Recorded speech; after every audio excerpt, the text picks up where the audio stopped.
Let's get into it. Number 10. Extreme surface temperature. Venus is an oven turned up to lethal levels. The ground bakes at 465 degrees Celsius. This intensity melts, turns zinc to liquid, and makes structural steel behave like soft wax.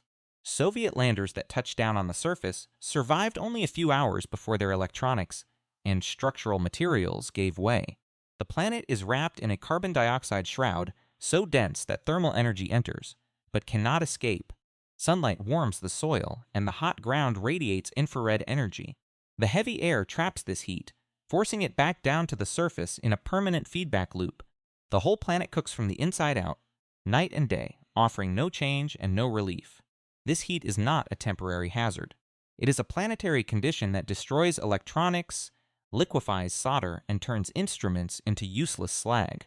Scientists trace the heat back to ancient oceans that evaporated billions of years ago.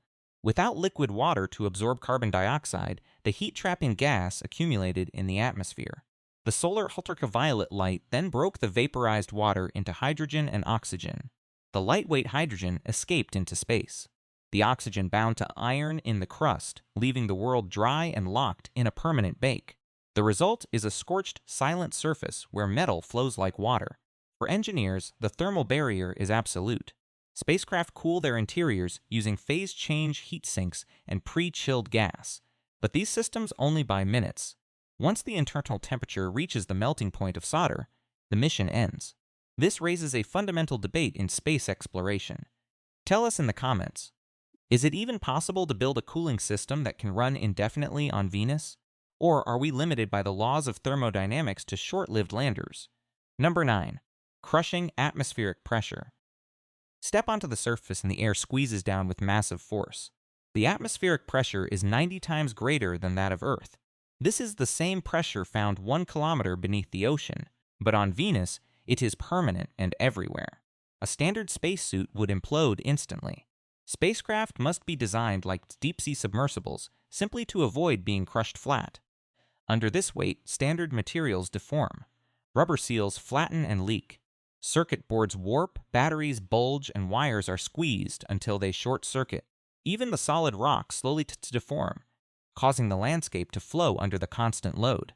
The pressure is not a hazard you can easily armor against. It makes every exploration attempt incredibly expensive and short-lived.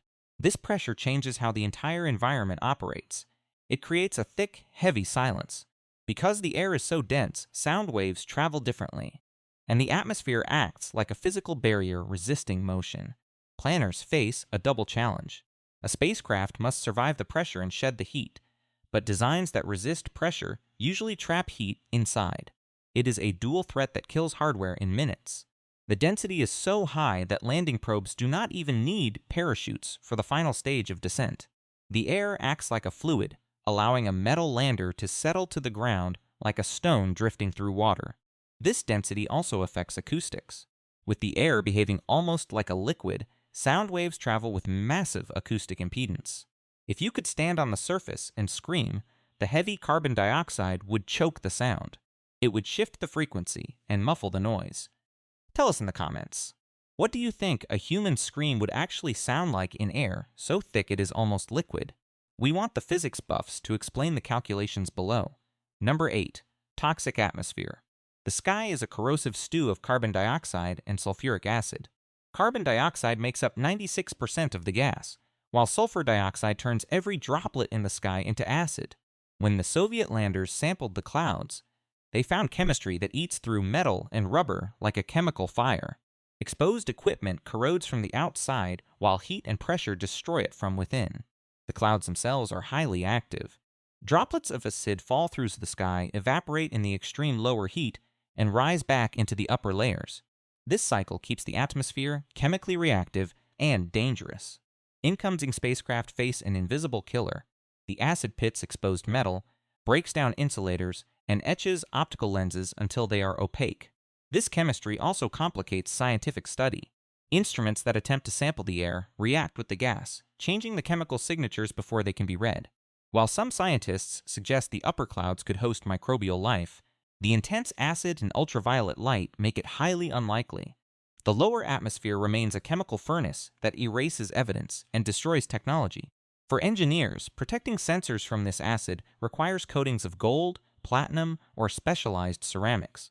Even titanium, known for its resistance on Earth, is slowly eaten away by the superheated acid vapors. This constant chemical attack makes long-term surface observation almost impossible. It forces us to ask if the search for life in these clouds is realistic. Or does the extreme acidity make organic survival a chemical impossibility? Number 7. Supercritical carbon dioxide ocean. Squeeze a gas hard enough and it stops behaving like air. At the surface of Venus, the atmospheric pressure collapses carbon dioxide into a supercritical fluid. The bottom layer of the atmosphere behaves like a boiling ocean of liquid rather than a cloud of gas. If you stood on the ground, you would feel currents of dense, hot fluid dragging against your body. Spacecraft must swim through this heavy fluid. The supercritical state allows the carbon dioxide to act as a powerful solvent, dissolving protective coatings and seeping into microfractures. It also transfers heat far faster than normal gas, accelerating the destruction of internal electronics. Cooling systems fail because the hot fluid surrounds the spacecraft, pressing inward with massive weight. This dense layer also bends light. The extreme refraction alters your vision, making the horizon appear to curve upward like the walls of a giant bowl. This state of matter seals the planet in a permanent oven, ensuring the ground never cools. It is a boiling toxic sea that wraps the entire world, guaranteeing that any probe we drop will be slowly digested. In this supercritical ocean, standard drag equations fail, and the chemistry of materials changes completely. The fluid can dissolve organic compounds and split complex molecules, leaving only the simplest chemical structures intact. This makes the surface a literal graveyard for earthly technology. Even the most durable alloys are dissolved by the very air they breathe. Number 6. A monstrous electric wind. Venus possesses a massive, planet-spanning electrical potential. Orbiters measured an electric field at least 5 times stronger than anything found on Earth. This is not a magnetic field, but a raw electrical force that drives a powerful wind in the upper atmosphere. This electric wind acts as a molecular stripper, launching heavy oxygen ions directly into space. This electric wind explains why the planet is dry today. Any water that rises into the atmosphere is torn apart by solar light. The electrical force then flings the oxygen into the void before it can recombine.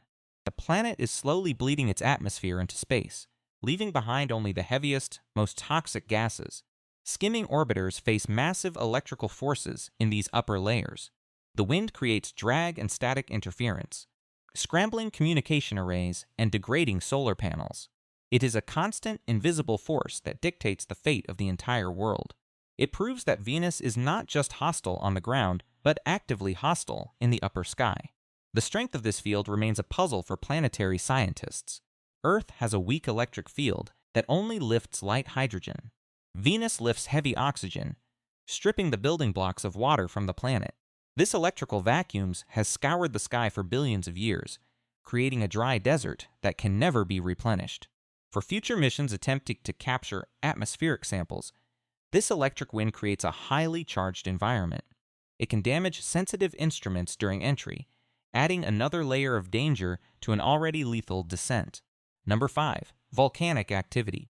Over 1,600 volcanic vents pock the surface, and many show signs of recent eruptions. Orbiters mapped hotspots and fresh lava flows stretching like frozen rivers for thousands of kilometers. Probes detected sulfur compounds drifting up from the soil, matching the chemical signature of active outgassing. Molten rock still moves beneath the crust. Lava covers old geological features and hides any ancient record.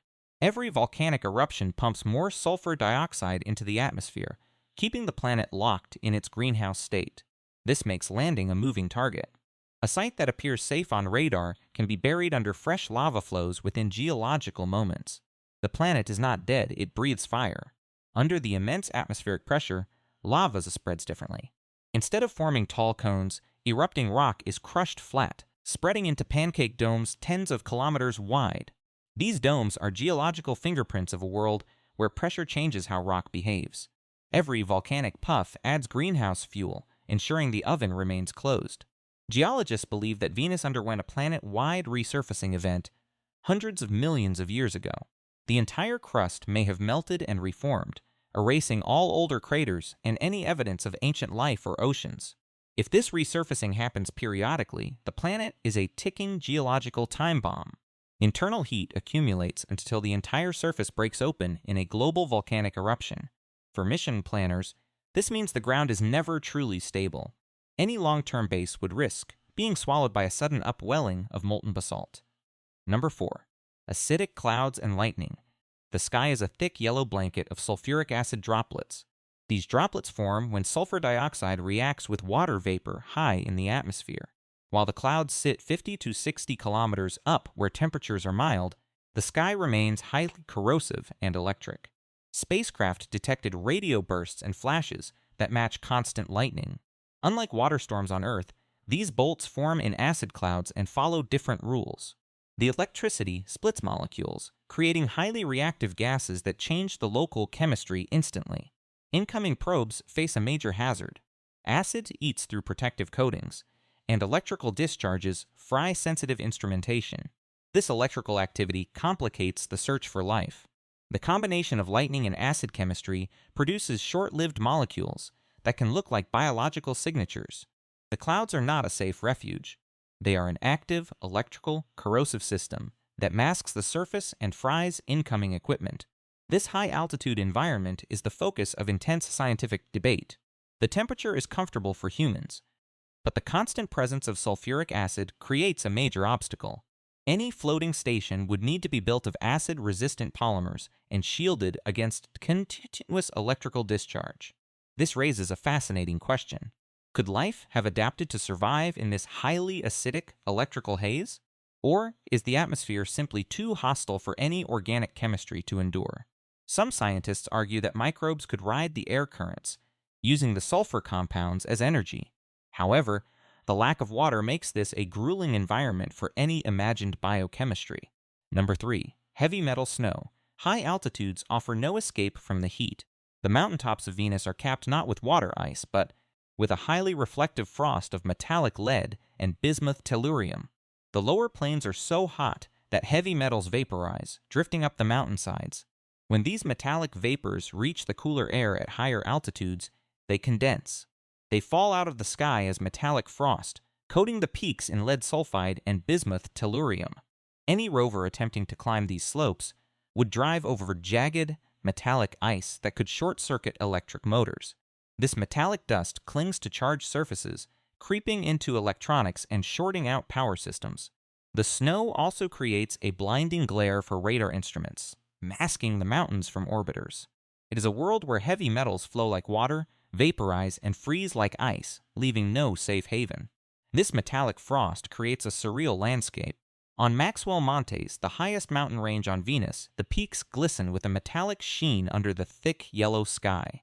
Since the snow is made of heavy metal compounds, a single snowball would weigh nearly 10 kilograms. Tell us in the comments. If you threw a lead snowball, would it shatter like ice or act like a solid bullet? We want the chemists and physicists to debate this below. This thought experiment highlights the bizarre physical laws of this world. Materials we consider solid and durable on Earth are transformed into weather systems. Number 2. Bizarre geological scars. The surface is warped by violent forces that do not exist anywhere else in the solar system. Probes mapped massive structures called arachnoids.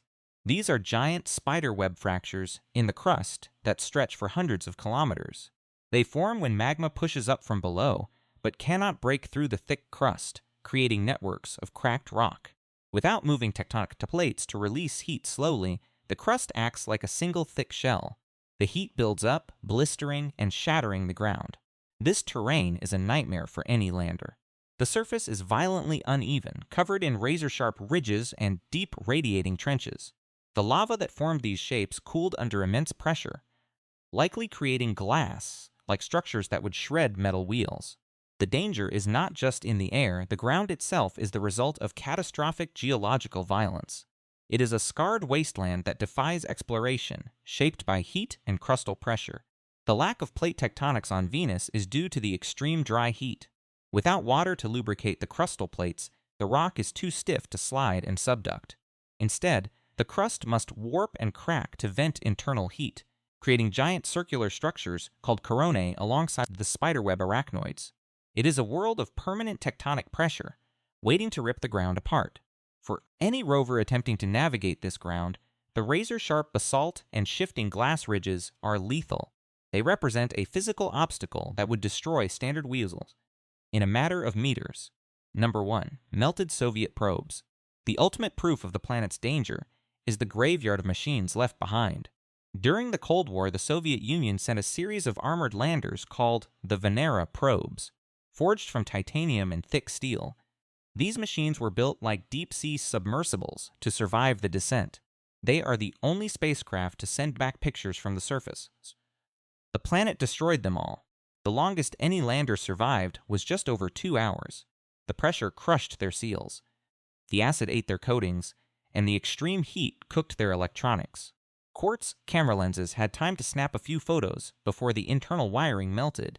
Engineers chilled the probes below freezing before entry and packed them with heat-absorbing materials. But the atmosphere acted like a forge. First, the pressure squeezed the hulls, then the heat turned the interiors into ovens, and finally, the corrosive gases seeped in. Their crushed, melted bodies sit in the dark, slowly dissolving into the hottest soil in the solar system. The Soviets launched 16 Venera missions to capture less than 4 hours of total surface data. They had to drop the landers quickly through the lower sky to minimize thermal exposure before landing. Today, these titanium husks are monuments to human ambition, flattened by the weight and digested by the acid. This leaves us with a parting question. Tell us in the comments, was this brute force Soviet engineering a heroic success? Or does the rapid destruction of these landers prove that surface exploration is a waste of resources compared to space telescopes?